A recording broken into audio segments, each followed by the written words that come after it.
Graça e paz, irmãos. Deus seja louvado. Eu quero lhe convidar a abrir a palavra do Senhor Deus. Continue em pé, meu querido irmão. Neemias capítulo 1. Neemias capítulo 1, iremos ler todo o capítulo. E eu lhe convido a estar acompanhando a leitura deste texto, que estaremos nesta manhã trazendo ensinamentos, tendo este texto como base. Deixa-me dizer uma coisa, querido, nós entendemos que todo tempo é tempo de restauração. Você crê nisso? Diga amém. Eu creio. Todo tempo é tempo de restauração. Eu quero crer, irmãos, e creio nesta verdade, e quero crer que vocês estão crendo nesta verdade, melhor dizendo, que hoje é tempo de restauração. Quando nós nos reunimos, quando nós estamos unidos em adoração, em louvor, em todos os encontros de Cristo no Novo Testamento, nós percebemos restaurações estabelecidas, transformações estabelecidas, e aqui estamos, queridos, no encontro com Deus. Estamos aqui reunidos para louvar a Deus, para adorar a Deus, para bendizer o nome do Senhor, e a palavra será ministrada, e por certo Deus haverá de nos abençoar nesta manhã, em nome de Jesus. Acompanhe a leitura deste capítulo, irmãos. Nos diz a palavra, as palavras de Neemias, filho de Acalias, no mês de Quisleu, no ano 20º, estando eu na cidadela de Suzã, veio Hanani, um de meus irmãos, com alguns de Judá. Então lhes perguntei pelos judeus que escaparam e que não foram levados para o exílio e acerca de Jerusalém. Disseram-me: os restantes que não foram levados para o exílio e se acham lá na província, estão em grande miséria, em grande desprezo. Os muros de Jerusalém estão derribados, as suas portas estão queimadas.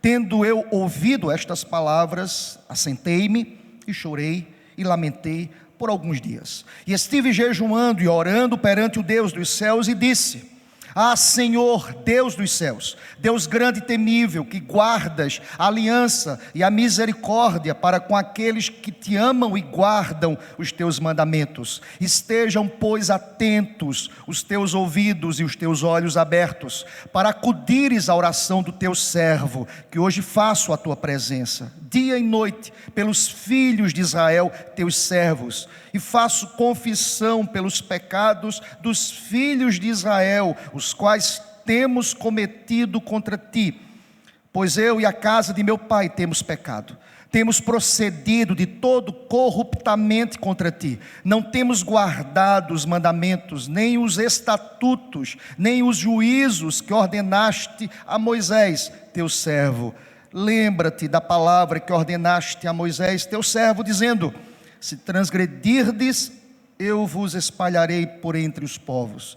Mas se vos converterdes a mim e guardardes os meus mandamentos e os cumprirdes, então ainda que os vossos rejeitados estejam pelas extremidades do céu, de lá os ajuntarei, os trarei para o lugar que tenho escolhido, para ali fazer habitar o meu nome.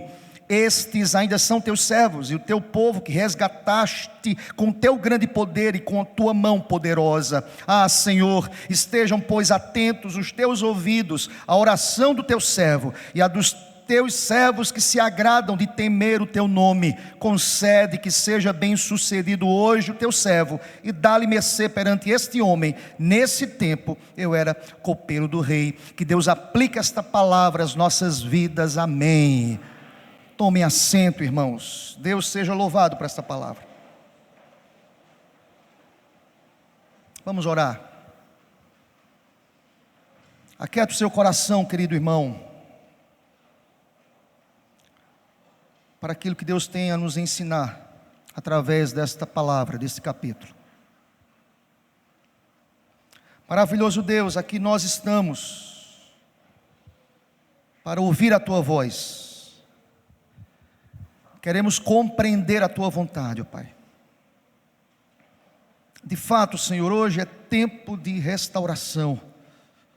Restaura, Senhor, para o louvor do teu nome. Usa-me como instrumento em tuas mãos, ó Pai. Que eu seja a boca do Senhor nesta manhã. Me traz entendimento, sabedoria. Enche-me com teu Santo Espírito e usa-me, Senhor, para o louvor do teu nome, para a glória do teu nome. Assim oramos e já te agradecemos. Aleluia. Amém, Senhor. Glória a Deus. Meu querido irmão, continua com a sua Bíblia aberta nesse capítulo 1 do profeta Neemias. A nossa proposta, irmãos, é trazer duas ministrações. Nesta manhã estarei olhando para o capítulo 1, pensando sobre o tema tempo de restauração. E no culto da noite nós iremos olhar para o capítulo 2, ainda por este viés, por esse espectro, tempo de restauração. Mas eu preciso trazer para vocês o contexto deste capítulo 1, ou do livro de Neemias. Eu começo dizendo que Neemias é um autor, é um livro extremamente inspirador. Todas as vezes que olho para esse texto, nós percebemos de maneira muito clara o poder de Deus.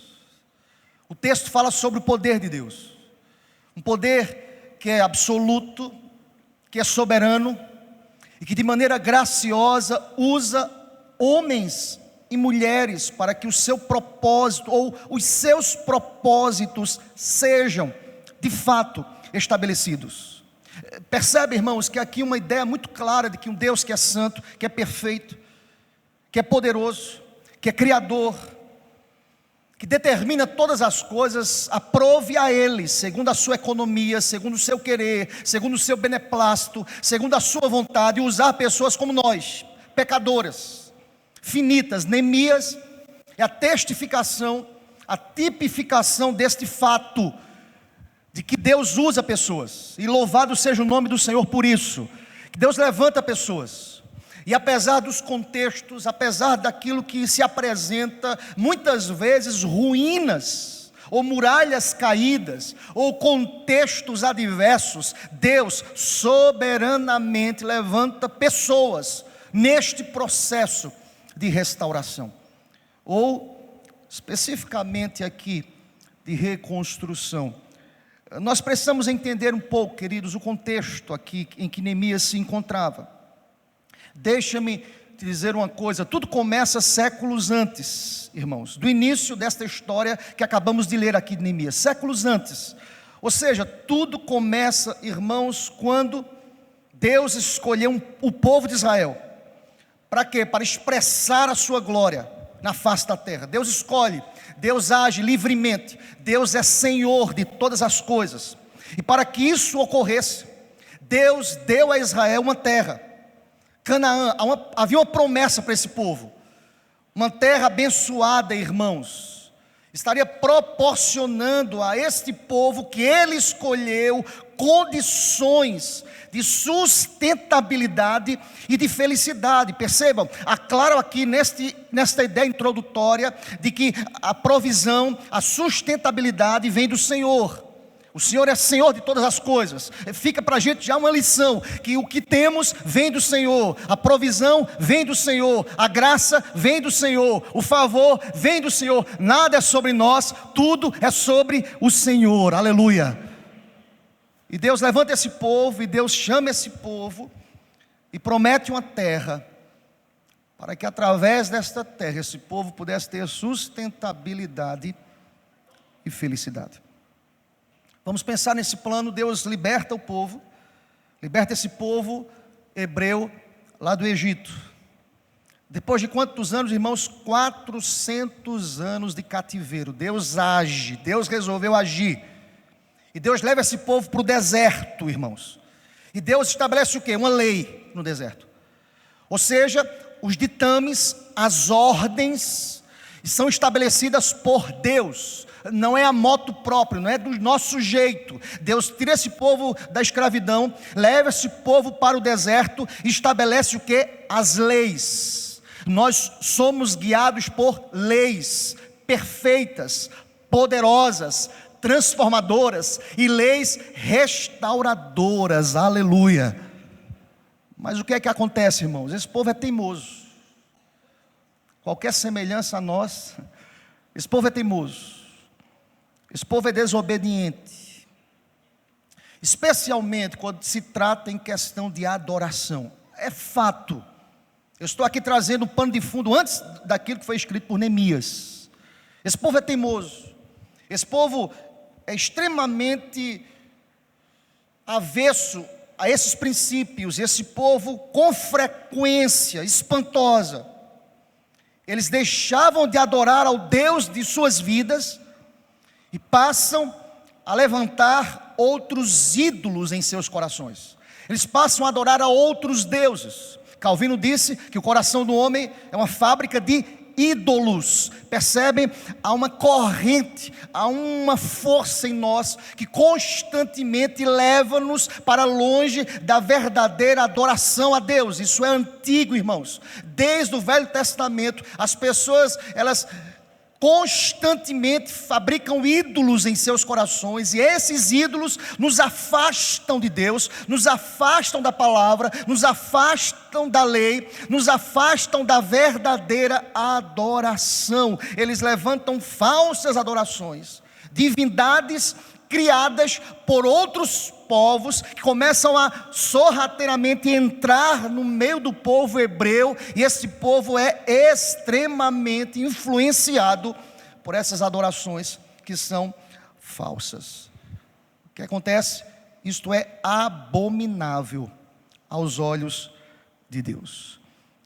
Mas o que é que Deus faz? Deus, por amor, Deus sempre levanta homens, mulheres, pessoas como nós, para abençoar, para restaurar, para renovar, para trazer reconstruções. Seja bendito o nome do Senhor para sempre. E Deus, ao levantar esses homens, profetas, eles eram boca de Deus para dizer a esse povo: não façam isso, não criem falsas adorações. Eles foram levantados por Deus para dizer o seguinte: não corrompam a aliança que eu fiz com vocês, eu que escolhi vocês. E durante muito tempo, irmãos, Deus mandou muitos profetas para chamar o povo ao arrependimento, ao abandono do pecado, mas frequentemente esses homens, eles ignoravam as advertências e as palavras de juízo de Deus sobre o povo. É nesse contexto, irmãos, que Jerusalém é destruída. Há uma devastação do templo, há uma derribada dos muros de Jerusalém. Alguns historiadores falam que Jerusalém ficou irreconhecível. Tal era a ruína. Tal era a ruína. Eu quero fazer um paralelo, irmãos. Eu acho que foi 2010, a grande cheia que deu aqui em Alagoas. Perdão se eu não estou sendo preciso, 2009 ou 2010. E naquele ano, eu era o presidente do presbitério. Nós recebemos aqui em Alagoas uma frente oriunda lá de São Paulo, para visitar as cidades que estavam atingidas pelas enchentes. Nós recepcionamos e nós levamos em alguns momentos esse grupo até Pão de Açúcar, agora me foge o nome, União dos Palmares. E nós chegamos àquela cidade, eu pelo menos cheguei àquela cidade, acredito que dias depois da grande cheia. E nós fomos para uma parte, União dos Palmares da cidade, irmãos, que quando cheguei ali, eu nunca tinha me deparado com tal visão. Eu vi uma cidade extremamente arruinada. União dos Palmares estava irreconhecível. Ruínas. E o sentimento do coração, todos nós ali, era um sentimento de dor, de sonhos destruídos, de cidade destruída, de projeções que foram destruídas, de pessoas que, quem sabe, trabalharam a vida toda e viram ali, em dias, tudo cair, literalmente, por água abaixo. Recentemente, queridos, ali no Rio Grande do Sul, quantas cenas lamentáveis. Eu faço paralelo para que possamos entender, Jerusalém estava em ruínas. Imagina um patriota, um hebreu, um judeu, que tinha uma história com aquela cidade, com aquele povo, História de adoração, de louvor, de busca a Deus. O quanto que o coração dessas pessoas estavam machucadas. O livro de Neemias, irmãos, está inserido neste contexto em que, por exemplo, houve etapas de retorno a Jerusalém. Deixa-me te explicar isso. O retorno a Jerusalém do povo que estava escravizado não aconteceu de uma vez só. Foram algumas etapas. O primeiro grupo partiu para Jerusalém com o objetivo de reconstruir o templo. E esse grupo foi liderado por Zorobabel. Há um segundo grupo que foi depois desse grupo, que foi em seus corações dispostos a uma restauração da lei, do culto a Deus, melhor dizendo, da adoração a Deus. E este segundo grupo foi liderado por Esdras. É quando nós chegamos a Neemias, irmãos, porque quando nós chegamos a Neemias, nós entendemos que ainda faltava algo para que a cidade fosse plenamente reconstruída. Algo de extrema importância também: os muros da cidade, que se encontravam derribados, e os portões da cidade, que estavam queimados. É nesse contexto que Neemias é levantado por Deus. Eu quero dizer nesta manhã, em nome do Senhor, que Neemias é um instrumento usado por Deus para a restauração daquilo que estava destruído e arrasado. Assim como eu creio que o Espírito Santo de Deus pode nesta manhã restaurar corações, mentes e vidas. Tudo isso para a glória e o louvor do Senhor. Aleluia. Deus levanta Neemias. E olhar para esse capítulo 1, lembrem-se, esse é o contexto. Nós precisamos voltar para Jerusalém. Eu preciso voltar para Jerusalém. Os muros precisam ser recolocados. As portas precisam ser restauradas. E é pensando nisso, irmãos, que eu queria trazer nesta manhã duas verdades, pontualmente para a gente. A primeira delas é que no caminho, irmãos, da restauração, uma ruína, eu já disse uma vez aqui na igreja, uma ruína pode ser percebida como um ponto de partida para uma restauração. Você crê nisso? Diga amém. Aquilo que para os olhos humanos não passam de ruínas, para um cidadão qualquer, ruínas. Para uma visão finita, limitada, ruínas. Mas quando alguém diz assim: Deus, eis-me aqui e usa-me, a ruína pode ser um ponto de partida para uma grande, profunda e poderosa restauração que Deus haverá de operar em nome de Jesus. Vejamos o texto, irmãos, versículo 1 ao versículo 3. Perceptível aqui quando o texto nos diz o seguinte: as palavras de Neemias, filho de Acalias, no mês de Quisleu, no ano 20º. Eu estava na cidade de Suzã. Veio Hanani, um dos meus irmãos. Ele veio com alguns lá de Judá. Então, aquele coração que estava extremamente envolvido com um processo de restauração, diz assim: como é que vão as coisas? Como estão os judeus que escaparam, que não foram levados para o exílio? Como está Jerusalém? Como está a nossa terra? Eles disseram para Neemias: os restantes que não foram levados para o exílio e se acham lá na província estão em grande miséria, estão em desprezo. Os muros de Jerusalém estão derribados e as suas portas estão queimadas. Irmãos, eu penso e imagino ao ler esse texto como Neemias recepciona essas palavras. Alguém que cria uma expectativa, alguém que diz assim: Jerusalém tem que ser reconstruída. Irmãos, não pensem que Neemias faz essa pergunta apenas como aquela pergunta de alguém que não quer se comprometer. A continuidade do capítulo 1 mostra-nos que Neemias estava extremamente comprometido antes da pergunta, porque a resposta gera no coração de Neemias comprometimento espiritual, irmãos, e nós veremos isso posteriormente. Mas eu quero lhe dizer nesta manhã, queridos, que Neemias olha aquela imagem em sua mente e traz ao seu coração angústia. É fato, queridos, que esse texto é escrito por um homem que tinha tudo para ser omisso diante das ruínas da vida, que tinha tudo para olhar para Jerusalém e dizer o seguinte: isso não me pertence, eu estou aqui de alguma forma protegido, isso não faz parte da minha história mais, eu estou longe da minha terra.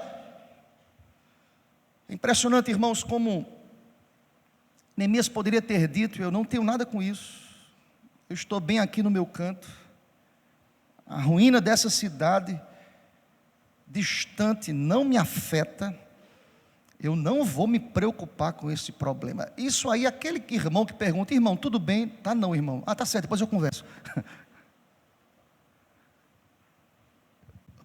Posso falar um negócio com você? Meu irmão, estou sem tempo agora, depois eu... É aquele irmão que pergunta religiosamente. Neemias não. Neemias faz a pergunta porque o seu coração já estava lá. Mas por que o seu coração estava lá? Porque Deus soberanamente levanta pessoas como nós, aleluia, pecadores. Por que sua vida estava lá? Porque Deus soberanamente Ele age segundo a sua vontade. Eu fico a pensar, irmãos, Neemias, pensa comigo, ele era a terceira geração de israelitas que nasceram no cativeiro. Neemias, pensa comigo, ele está no palácio, ele recebe uma comitiva que vinha de Jerusalém, formados por seus compatriotas.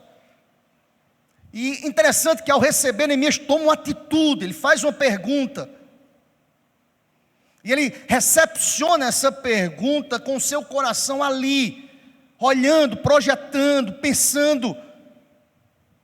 Eu quero dizer para você, querido, que primeiramente nós precisamos entender que aquilo que as pessoas falam é ruína, não é a palavra final. A palavra final vem do Senhor. Eu quero que você aplique, quem sabe, a sua própria vida. Quem sabe a tua ruína seja uma enfermidade, a tua ruína seja o teu casamento, a tua ruína seja a tua família, a tua ruína seja a tua vida espiritual aqui hoje, nesta manhã, a tua ruína seja uma falta de adoração verdadeira a Deus, a tua ruína seja uma religiosidade pesada que não te faz caminhar, mas que faz um crente letárgico, frio. Mas quero dizer nesta manhã que a ruína não é a última palavra. A última palavra vem do trono, a última palavra vem de Deus, aleluia. Quem sabe a ruína é um ponto de partida para uma grande restauração. Deixa eu repetir aqui, querido, hoje é tempo de restauração, aleluia. Quem sabe é um ponto de partida. Essa é a primeira verdade que o texto me ensina. Aqui nós estamos diante do ponto de partida da ruína. E Neemias olha para esse ponto de partida e não se dá por satisfeito. Eu conheço muito crente que diante de um prognóstico, diante da ruína, diante dos fatos, resolve deliberadamente desistir. Neemias não. Repito, Neemias estava no palácio, irmãos, distante do problema. O que os olhos não veem, o coração não sente. Estou nem vendo. Estou distante. Mas Neemias olha para aquela situação de ruínas como uma possibilidade de algo extraordinário que poderia acontecer. Eu creio que Deus pode fazer coisas extraordinárias nos nossos corações. Louvado seja Deus por isso. Deus pode restaurar. A primeira coisa é que a ruína pode ser percebida como ponto de partida. Uma segunda e última verdade hoje, pela manhã, irei continuar no capítulo 2 à noite. É que no caminho da restauração, irmãos, nós precisamos entender que há algo que é essencial para a restauração, que é a oração. Eu não resolvo problemas sem oração. Não há quem possa resolver, por mais que você tenha a expertise, a capacidade de fazer suas leituras, de aplicar os seus entendimentos em todas as áreas da vida. Quero lhe dizer nesta manhã que não se resolve demandas sem oração. Neemias tem consciência disso. E a segunda verdade é que no caminho da restauração, a oração, irmãos, é extremamente essencial. O que é que Neemias faz? Neemias recepciona o relato dos seus compatriotas. Ele entende ali, ele assenta no seu coração a situação de Judá, como Jerusalém se encontrava. E ao tomar conhecimento do estado lastimável da sua terra, lembrem-se que Deus prometera ao seu povo, sabe o que ele faz? Olhem comigo o verso 4, nos diz a palavra: tendo eu ouvido estas palavras. Vamos ler juntos, toda a igreja. Assentei-me e chorei e lamentei por alguns dias, e estive jejuando e orando perante o Deus dos céus. Olha aqui para mim, querido. Por que você resolveu reconstruir as ruínas sem oração? Não se restaura sem oração. Por que você tem tomado a atitude de lamentar apenas? Tudo dá errado, nada dá certo. Por que isso? Por que aquilo? Eu quero lhe dizer que esses questionamentos são aceitáveis diante da nossa condição humana, pecadora. O que é que Neemias faz? Neemias ouve, Neemias senta, como dissesse assim, não acredito. Neemias chora, Neemias lamenta. Atitudes humanas. Nós passamos por isso, irmãos. Às vezes no diagnóstico médico nós choramos, sentamos, lamentamos. Passamos dias ali sem entender por que isso comigo, Senhor. Por que não com outro? Já não aguento mais. Quem sabe uma porta que fechou, você diz, eu não aguento mais. As coisas estão difíceis demais. Lamentar, chorar, sentar, bravejar, em alguns momentos, tudo faz parte de um contexto humano, finito, limitado, irmãos. Mas notem bem, Neemias toma uma atitude, Neemias ele começa a jejuar. Passado aquele momento humano, Neemias diz o seguinte: não tem como resolver e restaurar sem oração. Neemias começa a jejuar, Neemias começa a orar, Neemias se coloca diante de Deus. Neemias começa o ministério aqui orando, irmãos. E note bem, nós nos deparamos aqui do verso 5 ao verso 11 com uma das orações mais bonitas registradas na Bíblia. E sabe o que eu entendo por isso, irmãos? É que nos momentos mais agudos, mais difíceis, nós conseguimos elaborar orações que não vêm do nosso intelecto, vêm da alma. É na hora da dor que nós de fato conversamos com Deus. Eu já disse aqui na igreja que as minhas maiores e melhores experiências com Deus se deram quando eu estava em ruínas. Porque nós cremos num Deus que é especialista em restaurar ruínas, aleluia. Quando meu coração estava quebrado, e eu disse: Deus, não sei o que fazer. Deus, por que isso? Deus, em alguns momentos até disse: Deus, eu não consigo entender isso não. Tenho feito tudo assim, Senhor, e por que isso? É porque Deus estava me ensinando ali naquele momento que é dele, o tempo é dele, ele é Senhor, ele faz como lhe apraz, ele quer forjar o nosso caráter, ele quer que nós como crentes possamos depender dele e possamos dizer: não vem de nós, a restauração vem do Senhor, aleluia. Neemias resolve orar. Olha os elementos, irmãos, dessa oração. Quando eu estudo essa oração, eu vejo nessa oração adoração, petição, confissão, intercessão. Vocês percebem, irmãos, que Neemias ele é extremamente lógico em suas palavras aqui. Há uma lógica. Percebem aqui nessa oração de Neemias a adoração a Deus. Se você olhar para o texto vai dizer o seguinte: olha o verso 5: ah, Senhor, Deus dos céus, Tu és grande, Tu és temível, Tu guardas a aliança e a misericórdia para com aqueles que te amam e guardam os teus mandamentos. Deus, tu és poderoso. Aqui adoração, irmãos, mesmo angustiado, mesmo aflito, nós não podemos furtar dos nossos corações a condição de Deus, os atributos de Deus. Deus é santo, Deus é aquele da aliança fiel e fidedigna. Deus é poderoso, Deus é Senhor e poderoso em seus feitos. Neemias começa a oração adorando a Deus, mas ele pede também.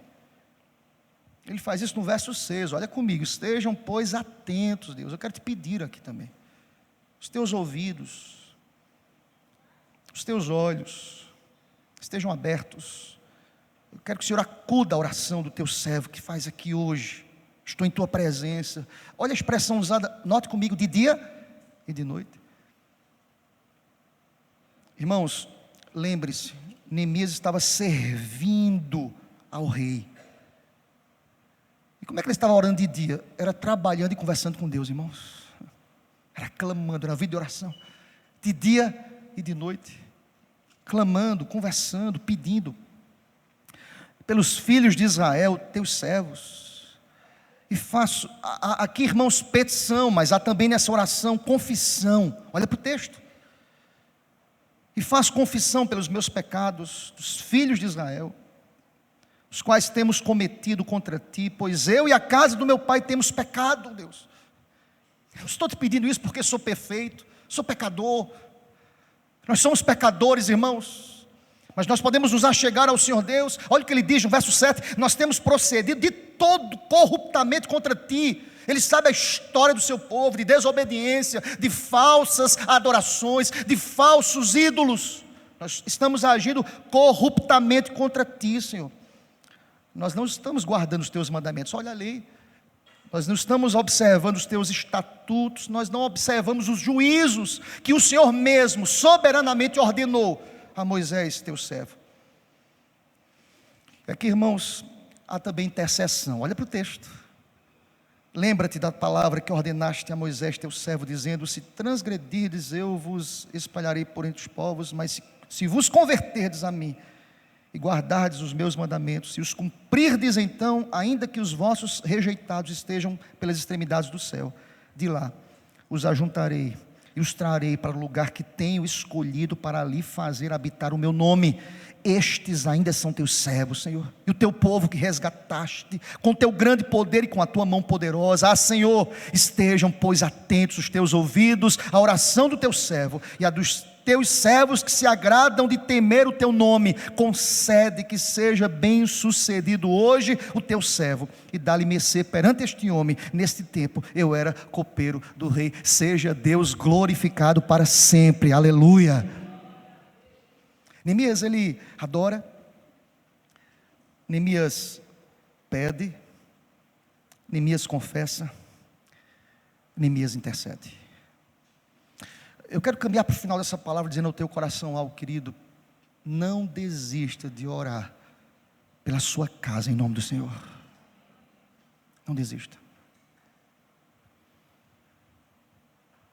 Quem sabe tem pessoas aqui cansadas já.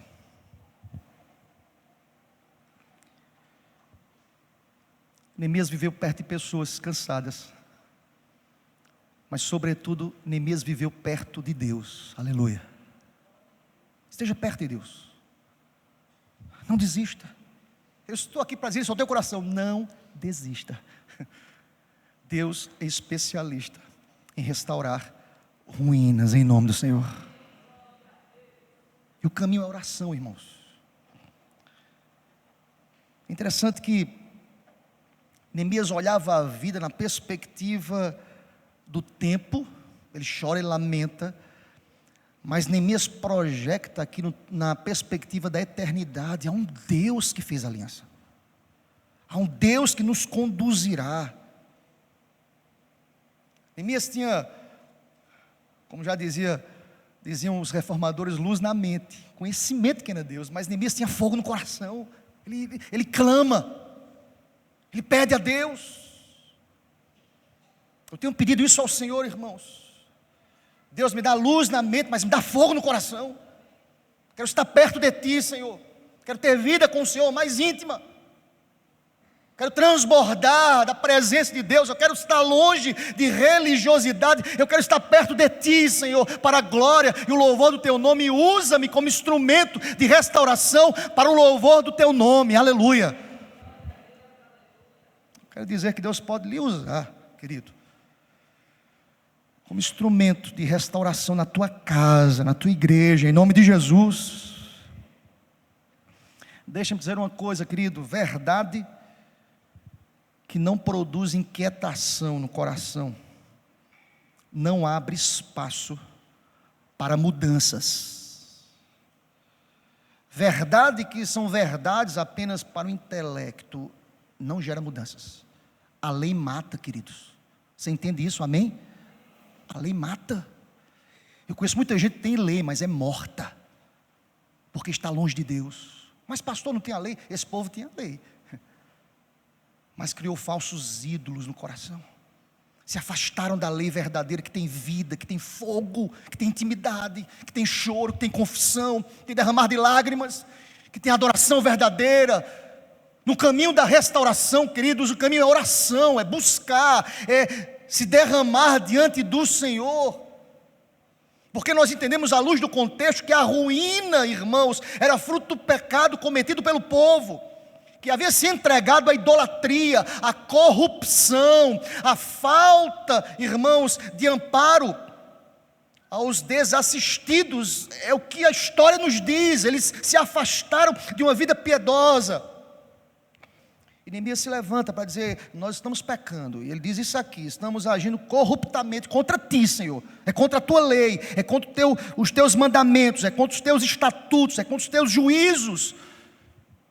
Mas é interessante, irmãos, que quando um coração está próximo de Deus em oração, a inquietação, guarda isso na tua alma, nos move a entrarmos em um processo de confissão de pecados, de oração, de aproximação, de mudanças. E seja Deus louvado e exaltado por todas essas realidades, em nome de Jesus. Eu quero concluir dizendo ao teu coração: está em ruínas. O que é que está em ruína? Tua mente, tua alma, tua vida. O que é que está em ruína? Teu casamento. O que é que está em ruína? Tua vida espiritual. Eu quero que você entenda nesta manhã que a ruína pode ser vista como um ponto de partida da restauração e do poder de Deus. Eu quero lhe dizer que a ruína, ela pode ser revista e transformada em construção quando nós nos aproximamos em oração do Senhor. A minha oração muito sincera nesta manhã, querido, é que Deus possa agir em nome do Senhor, em nosso meio, na nossa casa, na nossa vida, a começar de uma reconstrução no nosso coração, em nome de Jesus. Tem que começar a partir de mim, querido. O que é que Neemias fez? Eu vou buscar a Deus. Eu serei instrumento de restauração nas mãos daquele que disse ao profeta Jeremias: vem cá, vai à casa do oleiro. Jeremias 18, olha lá. Mas aquele barro se deformou nas mãos do oleiro. O que é que ele diz a Jeremias? Olha lá. E ele começa a refazer aquele barro.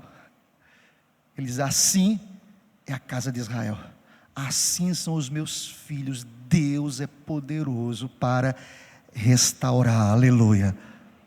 Eu lhe convido a se colocar em pé, querido, em nome de Jesus. Feche os teus olhos, vamos orar.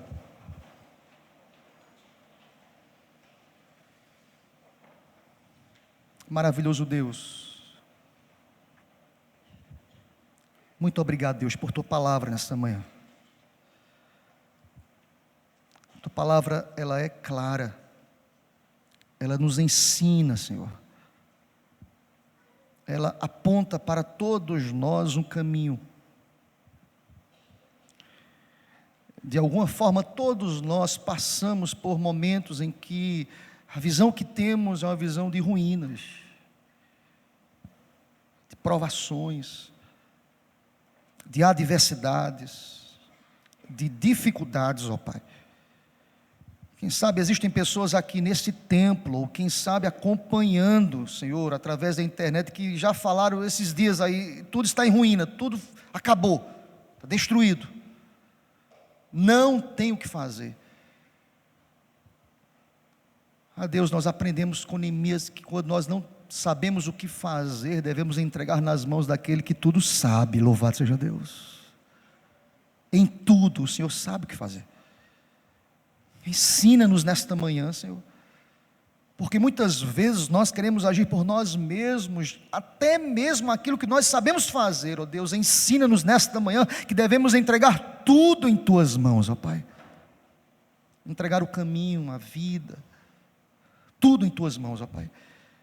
E eu oro nesta manhã, Deus, que o Senhor esteja restaurando corações, quem sabe que estão em ruínas, mentes que estão quebradas, pessoas até que já disseram, não tem mais o que fazer, não tem como retomar, retornar, reconstruir. Deus, eu creio, Senhor, que nesta manhã, essas palavras estão sendo transformadas em palavras de fé. Deus, Tu podes, Tu és o Deus da aliança, Tu és o Deus que estabelece um estatuto límpido, perfeito, poderoso. Tu és um Deus que toma conta de todas as coisas. Tu és o Deus da provisão, Tu és o Deus dos milagres, Tu és o Deus que continua ouvindo as nossas orações, Tu és o Deus que está atento, com os ouvidos abertos às nossas orações. E eu creio, Deus, que nesta manhã orações estão sendo respondidas através da Tua palavra, Senhor.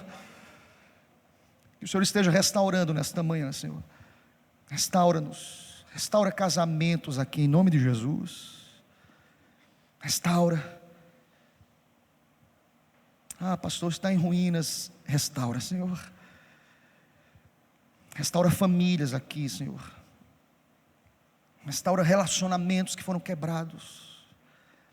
Restaura, Senhor Deus, corações que estão tão petrificados, tão gelados, tão frios, que há muito tempo não se aquebranta diante do Senhor, que há muito tempo não confessa os seus pecados. Deus, restaura nesta manhã, em nome de Jesus, ó Pai.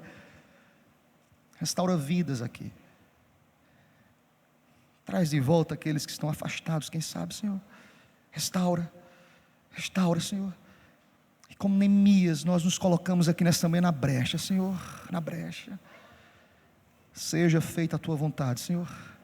Age, como bem disse Neemias, Tu podes. Tu és poderoso em seus feitos, ó Pai, aleluia. Assim nós oramos e já Te agradecemos. Em nome de Jesus. A igreja diz: amém, Senhor. Glória a Deus. Amém. Louvado seja Deus, irmãos.